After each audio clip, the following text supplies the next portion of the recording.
Hello, I'm Jessica Rivera with your latest news break. In Burma, both the U.S. and British embassies have expressed their concerns with government troops declaring martial law due to locals resisting the military takeover. According to reports, helicopters helped take part in the attack against the resistance. And in India, the Navy has rescued 177 people out of 270 on board a commercial barge that was struck during a recent cyclone. There are still 3 other barges with 700 people stranded at sea, with about 20 people dead thus far. And in Italy, the remains of an underwater village have been found and are being worked on by repair crews.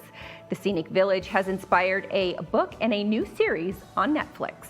And that's your latest news break. Now to Just the Truth with Jenna Ellis, followed by Primetime with Dr. Gina.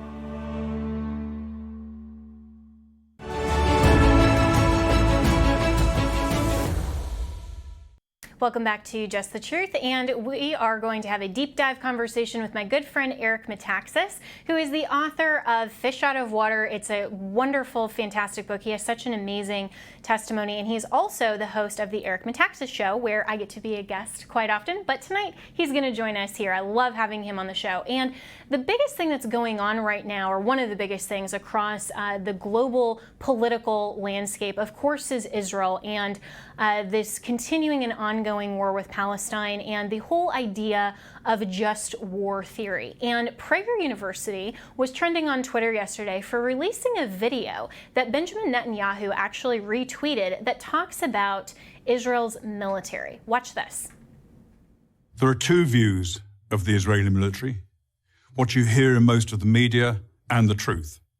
I'm going to tell you the truth. I was the commander of British forces in Afghanistan. I have fought in combat zones around the world, including Northern Ireland, Bosnia, Macedonia, and Iraq. I was also present throughout the conflict in Gaza in 2014. Based on my experience and on my observations, the Israel Defense Force, the IDF, does more to safeguard the rights of civilians in a combat zone than any other army in the history of warfare. Why is this so?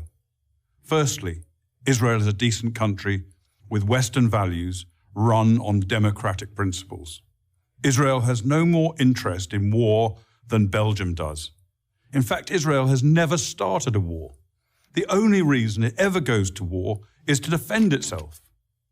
And it has to defend itself because, unlike Belgium, it is surrounded by countries and armed groups that want to destroy it. Secondly, Judaism, with its unsurpassed moral standards, remains a major influence on the citizens of Israel. I say this as a non-Jew. Thirdly, the army is composed overwhelmingly of citizen soldiers. Israel's a small country with a small professional army. To fight a war, it depends on its conscripts and its reservists. These are ordinary citizens, from professors to plumbers, called upon to defend their homes. They don't want to be fighting, and they don't want to harm others. Nowhere was the essential morality and decency of the IDF more evident than in the Gaza war of 2014. If ever there was a purely defensive war, this was it. The war was started by Hamas, the terror organization, designated as such by the US State Department that runs the Gaza Strip. In the first 6 months of 2014, Hamas launched hundreds of rockets at Israeli civilians. After repeated warnings from Israel to stop, the Israeli Air Force finally conducted precision strikes to halt the rocket fire, and the IDF advanced into Gaza to destroy a network of terror tunnels that Hamas had constructed to attack Israeli communities near the Gaza border. The IDF took extraordinary measures to give Gaza civilians notice of targeted areas, dropping millions of leaflets, broadcasting radio messages, sending texts, and making tens of thousands of phone calls. Let me repeat that. The Israelis called Gazans on their cell phones and told them to leave their residences and move to safety. Never in the history of warfare Has an army phoned its enemy and told them where they're going to drop their bombs?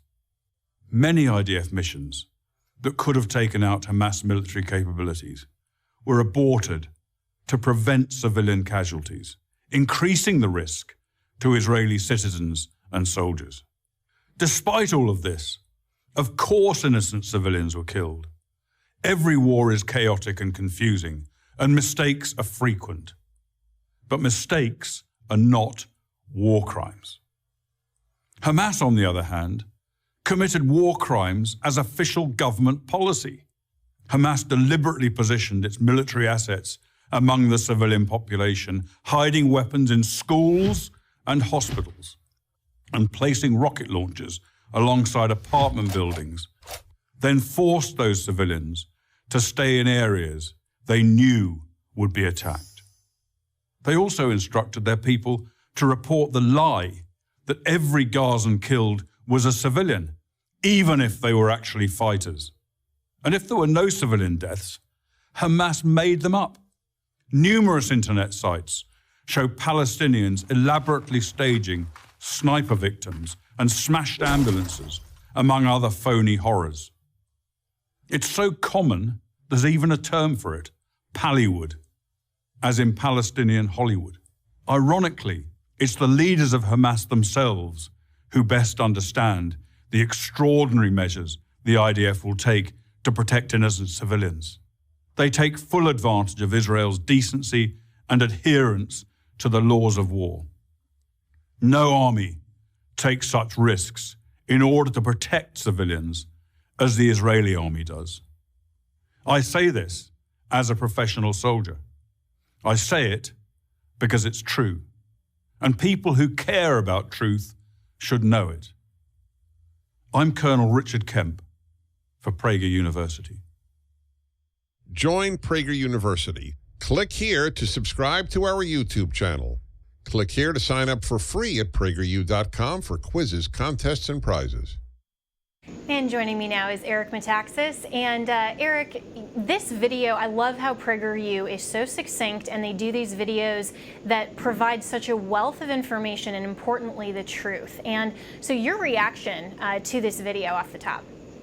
Well, there's a lot to say. I mean, I think, to cut to the chase, the Israelis, like the Americans, are not perfect, but they're usually the good guys. It's kind of a basic thing. You know that if something goes wrong, it was a mistake, or if it wasn't a mistake, it will be prosecuted. They don't look the other way at war crimes. Neither do we, neither should anyone. But when you hear about the way Hamas or the PLO have conducted themselves over the years, they're routinely involved in lying, just misrepresenting the facts. There's a kind of a bitterness that sort of knows no bounds, and I really think that they hate the Jews. Let's be honest. This is not about territory, or it is a deep hatred of Jews. Speaking as a Christian, I think that has spiritual roots. The hatred of God's people. It's different than having some kind of a military conflict over borders or something like that. So I think if they were going to be logical, Yasser Arafat would have taken the deal, whatever it was, how many years ago. They seem to be in love with hate, and that doesn't go for all of the Palestinian people, or certainly not all Arabs, but those who are in the forefront of this kind of thing. They have an animus against the Jews. That's at the heart of it, and I think pretending it's anything different is silly. You have to say what it is.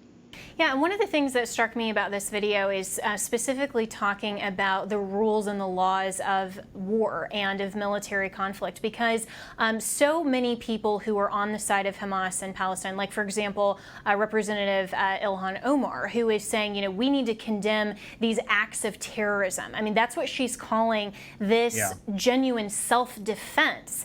of Israel. And so we have to look at everything as Americans, but also as human beings. We always have to look at this from a truthful standpoint and say, where was the initial aggression?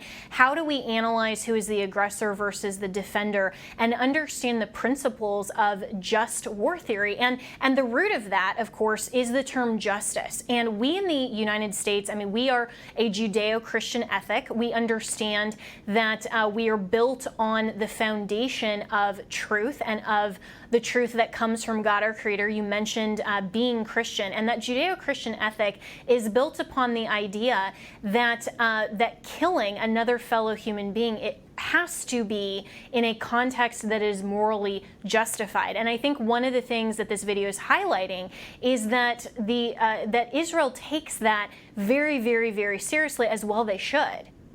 Well, but you have to ask, Jenna, why do they take it seriously? Why does anyone take anything seriously? It's because of what you believe. We in America, generally speaking, in the West, Western powers, Israel being one of them, has always said, ultimately, we are under God's authority. We cannot do whatever we like. We have a higher authority. So yes, we may go to war, but when we go to war, we have to follow certain rules.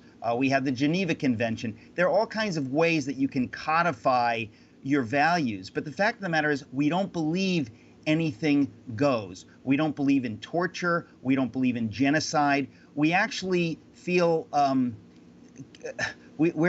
we're circumscribed in what we do by what we believe. So if you look at the Nazis, you look at Hirohito's Japan, they didn't believe what we in the European Christian West and in America have believed. We don't believe that everybody's made in God's image. If you don't believe that, why wouldn't you murder prisoners of war as the Nazis did? Why wouldn't you treat them horribly as the Nazis did? Right, and we're going to have to take a break here, but we will be just right back here with more.